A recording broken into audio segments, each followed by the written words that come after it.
I've learned so much through godly dating. Then you will know the truth, and the truth will set you free. Do you believe in life after addiction? You better believe it. Now, the host of Life After Addiction. Hey, welcome back. I feel like we hadn't been in here in a while. I don't know why. Well, we had a two-parter with UFC fighter Jared Flash Gordon. That's why. There you go. So, man, I'm going through a midlife crisis. Are you? Yeah, I am. Instead of buying a fancy car, I'm just growing my hair out.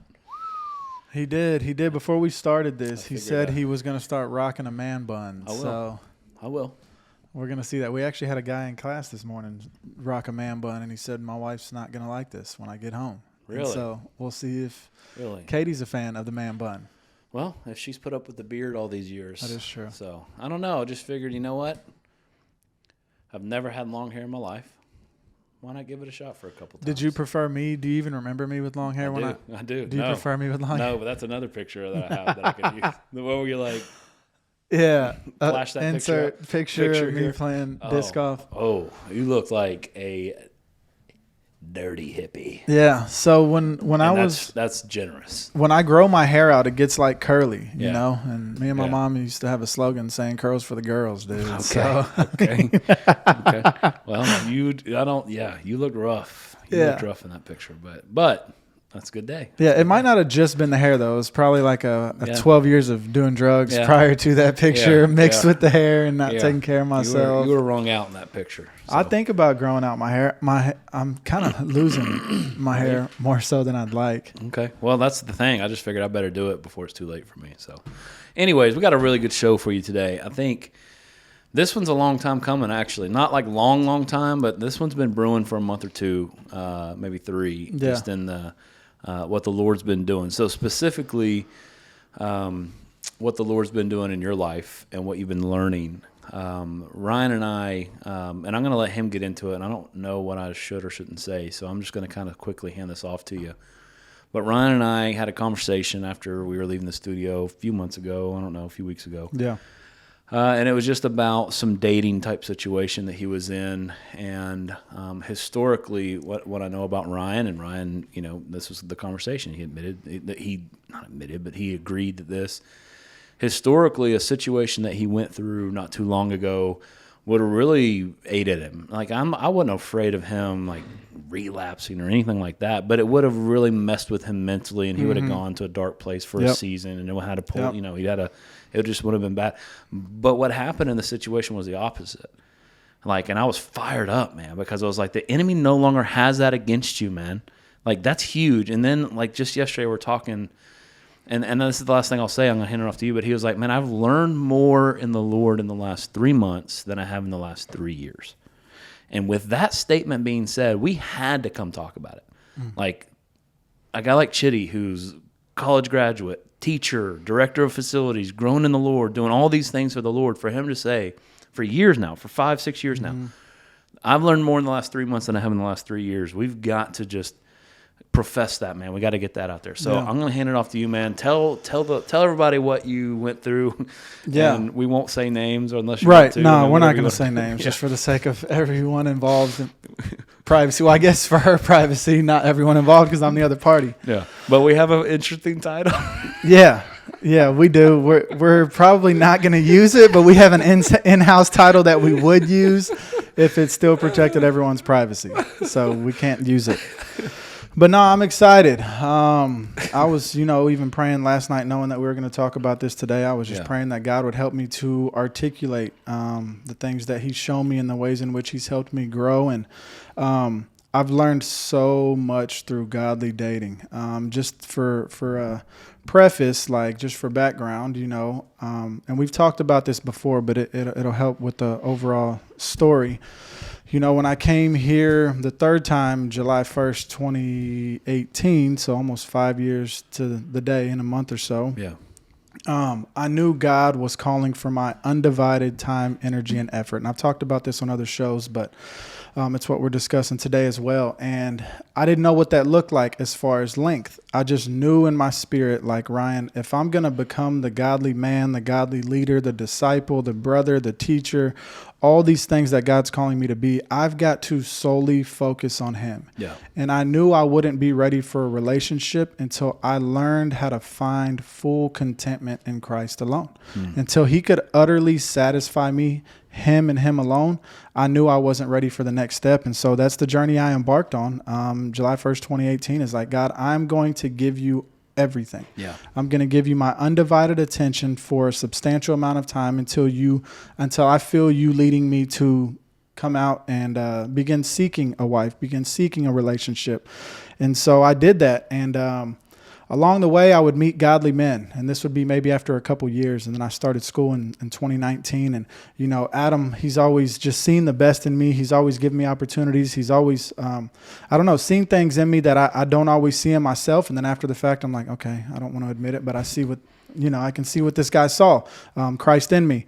And so he would, tell me, man, you ready to date? And he's always looked out for me, just like I know he desires that for me because he knows I desire that as well. And I'd tell him, no. And I'd have even other godly men that I'd bump into at churches, you have a wife and kids? And I'm like, no. They're like, man, I have women at my church that I would love to, introduce you to. And at first it almost feels odd, Yeah. Because coming from the life of addiction and just havoc that we come from, at first it's like, oh my gosh, like this doesn't feel right. Even coming from the dating world that we came right, from too, exactly. Our motives were different. Right. Yeah. And so it's like the fact that these godly men who have been walking with the Lord substantially longer than I have would even see me as like someone that they would desire to introduce to these type of women, I was humbled, and it just felt weird at first. But I would say, no, I'm good. I'm focusing on the Lord. And, then I got to a point of, getting towards the end of school where I was telling Adam that, I'm going to wait till I finish school and graduate. I want my undivided attention to be on school and finishing what I had started. And it was a big long-term goal of mine, and more so what God had called me to do. And so I got done with school. Can I pause you for a second, man? I know you're on the vibe, but you'll keep back up because I don't want to blow past that. And if we coming back to him doing a callback might not be good, man. That was something that I just looked up to you so much for, man. Like you were mature enough to know how you operate, but you were committing to that commitment you made in July of 18, and that I'm going to school, God. You've called me to go to school, and I'm not going to date until I'm done with that. And man, that sounds like, oh, that's a cool commitment, but that wasn't like 6 months. Right. That was years. And I mean, I'd check him every now and then. Oh, you dating? Oh man, I haven't graduated yet. I haven't graduated yet. And so you had a goal in mind. You felt like God called you to it, and you pressed on towards it, and you didn't waver. And I just looked up to you so much for that, man, because that's discipline. I think people need to hear that, because so often, people want to jump into relationships as soon as they get out of treatment. People want to, if they came in single or whatever, they want to go out and start dating. And it's almost an attempt to fill that void that you just released and surrendered to God with something else. And sometimes that's a person, man, but you're still healing. Like you still have things that God's maybe trying to teach you. In a relationship, godly relationship, is selfless. It's a lot of work. It's a lot of, and not in a bad way, but there's a lot that goes into it, man, and you don't just dive in. It's not like you used to date, right? Yeah. You care for that woman's soul, and when you're caring for a soul, man, that's work. Yeah. You know what I mean? Yeah. Sorry. No, that's big, and I'm glad you touched on that because, it's something I saw a lot in my past, and it's something I see a lot even to this day, that people really do a lot of times get into relationships due to need of affirmation, need of validation, need for assurance, need for approval, loneliness, like all these things that in the end, it's a selfish reason to get into a relationship. And I'm saying that from a place of I've done it before. Me too. And so I was just very mindful of like, no, I want this to be led by the Lord, and I can't describe it in the deepest parts of my heart and soul. Like I will do this right. Like Christ in me is going to do this right. And I felt that way since I came back the third time. Like I'm doing it his way, and there's no ifs, ands, or buts. There's no shortcuts. There's no nothing. Yeah. I'm sold out to doing it his way and how he's called me to do it in a righteous manner because he knows what's best.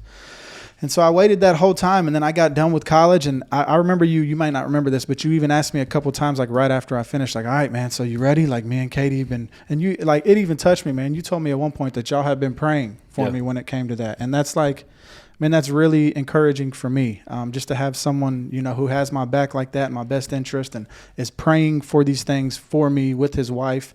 And I tell you, no, and We made a Christian mingle. yeah, we ended up making a Christian mingle account, which to this day, He's never logged into. I've never looked at it. I guess I counted the price of love was $50 a month for me, I guess, and I wasn't willing to pay it. So I never opened the account. But I ended up, so since all that, I graduated college in May of last year, 22. Yeah. I waited a few months, and then since then, even to this day, I've only went out on dates with I think like 4 or 5 women. And it's been a year. That's a year. And it's been a year. And so the first few, it was just kind of like a one-time deal. I can't really articulate why. I just didn't. I don't know. It was one date and it was done. And then actually, I think in January of this year, I ended up meeting someone online. Amazing woman, Proverbs 31 woman. She really loved the Lord. And she was actually here, I guess, meeting a friend, one of her close family friends or a family member. And we met on a dating app. And so I didn't know she lived in a different state at first. Well, we started talking, and it was awesome. And then she told me after like a couple of days or so that she lived in a different state. So I was like, well, that's a bummer. So I didn't end up messaging her back. Well, she ends up messaging me back, and I have to tell this part of the story because it's so genius like she ended up messaging me again after I didn't respond, saying, hey, I just really liked your profile. And it just had nothing but scriptures and about, you know, desiring a wife. I really loved your profile. If God can, or if Jesus can raise people from the dead, we can make long distance work. And I just thought that was like the most genius. I don't know. It was witty. It was funny. It was like sincere but joking. And I'm like, she sent me her number in that message. And so I texted her. I'm like, that's like the most genius thing you could have ever hit me with. And it's something I would literally say. So all that to say, we ended up talking for like 2 months, and we would FaceTime every Sunday. And it's just the deepest conversations I'd ever had with a woman. Now, mind you, I hadn't dated in a godly manner. I had been on 3 dates before that. There wasn't like lengthy conversations with any of those women. So just building a platonic friendship with a godly woman and going about it the right way and sharing each other's testimonies and talking about different spiritual things and praying together and, you know, doing Bible studies on the YouVersion app together. And it just felt good. And it's naturally attractive whenever you meet a woman who loves the Lord, vice versa, when a woman meets a man who loves the Lord and prays, and it's just naturally attractive. So I see now that my emotions were getting ahead of God, so to speak. And it went really well for the 2 months that we talked or so, 2 months or so. And she was going to come here and see one of her friends or family members. And she was also going to come meet me in person. And so, you know, I'm praying about it and I'm thinking about it. And I ended up talking to Mike Brown. And I was like, man, I really feel led. Like if I'm going to do this the right way, the godly thing to do would at least be to go there first where she's from and to introduce myself to her mom and dad and introduce myself to her family and spend some time with them so that they feel comfortable with this woman traveling state lines and coming to meet this random guy.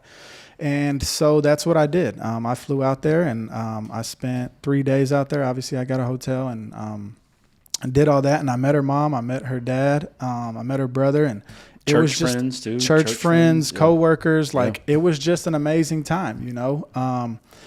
It was a beautiful time. We had a really good time together. And so I come back and I remember sending her a text because, you know, there's nerves involved and you're trying to get a read. And what I noticed and what I learned now is like you're putting too much stock into just a few days.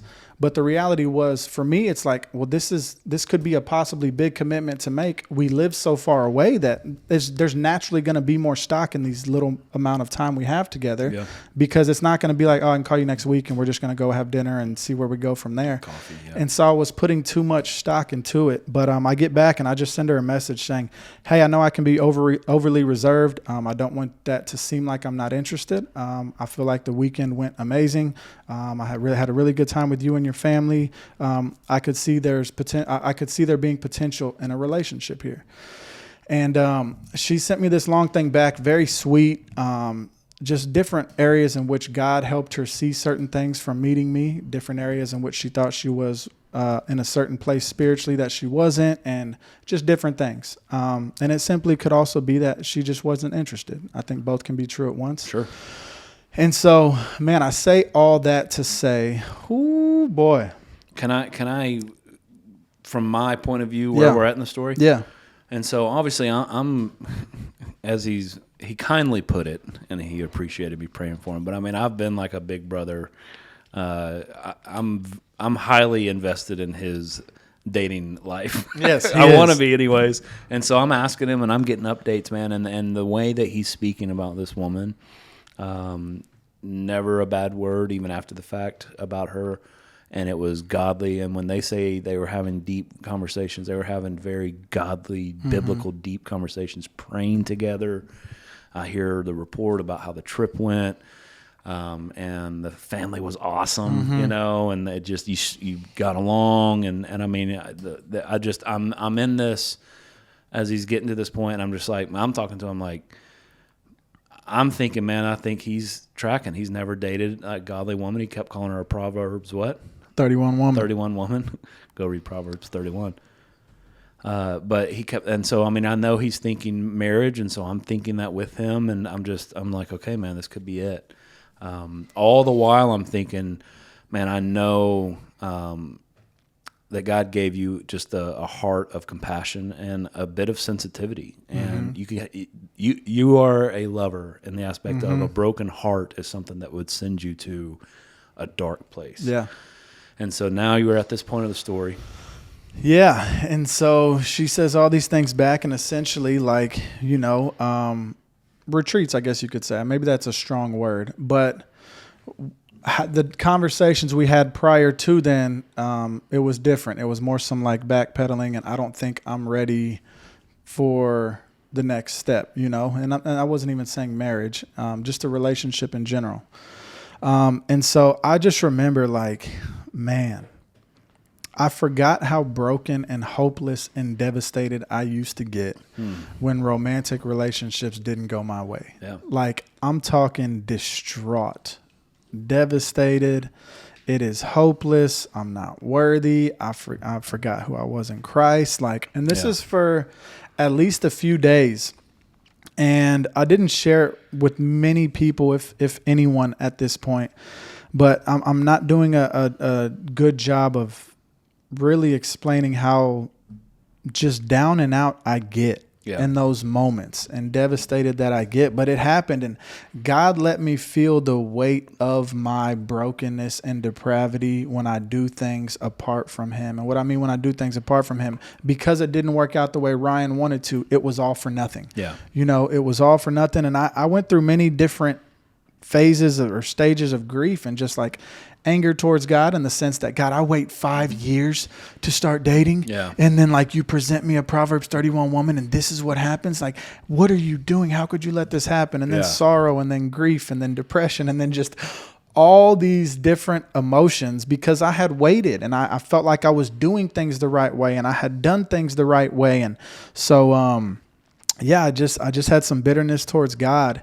and I was in scriptures, and I was reading, and I was praying the next 3 days. And, you know, I have this little prayerscape that I play. It's 35 minutes long, and I can just get really deep into prayer. And not only did he give me revelation on Colossians 3 verses 1-4, and it's about putting on the new self, and I'll read that in a bit. But I remember him also speaking to me, and obviously I don't hear God's voice audibly, but in my spirit is like, Ryan, you've never done this with me. And it hit me to the deepest parts of my core. Like, I felt him say this to me, and I was wrecked in like the greatest of ways. It was so empowering, so encouraging, so uplifting. Ryan, you've never done this with me. And it was like in that moment, I can't describe what happened in my heart, but I also realized my greatest fear in life in general is opening up to a woman in a romantic sense to the deepest parts of my heart. And one, either being cheated on, or two, them either just taking it for granted and walking away or something like that. Rejection. And it's deep. Like that fear is deep. It can almost be paralyzing. I see it happen in a lot of other people as well. And that's why I wanted to tell this, because like I'm sure a lot of people can relate. It's paralyzing. Yeah. It's to the point where like I won't even entertain talking to someone or entertain dating or entertain getting to that place of possibly cultivating a relationship and building emotions for someone and feelings for someone because of that fear. Yeah. And it's like what happened in all that, it was the first Proverbs 31 woman that I had ever had genuine godly conversations with, done things in the right way, met her in person, met her family. Like everything looked awesome. Yeah. And so I lost what Ryan deemed the greatest woman you could possibly lose. Not to say there's not more out there, but I'm just painting the picture. Yeah. The in greatest his mind, woman. he's never experienced this before. And so this is it. Yeah. This is the greatest scenario ever. And it was gone. Yeah. It was gone. Yeah. And I mean, I had like the text ready to send of all the boys. Hey man, we got to get Ryan out the house every night this week. Love on him, you know. Yeah. I'm ready. I didn't send it. And that conversation that I talked about at the beginning outside was at this moment. And I just remember I got like choked up and I had to put my glasses on. I might do it now, just because God put in my spirit in that moment, this was it. There's nothing else. If Ryan can get through the, obviously trials, temptations, things are coming for the rest of our lives. In this world, you will have trouble. But it was like, man, I've seen you just conquer so many hardships, family, frustrations with work. Oh, yeah. School. How many times did you almost quit? Yeah. Finances, all this stuff. But it was always that rejection and that. And I'm hearing all these things. This is the greatest one. The greatest. I've never experienced dating like this. And then when it came to a head, and that conversation outside, I remember you saying, "Man, it was a gift.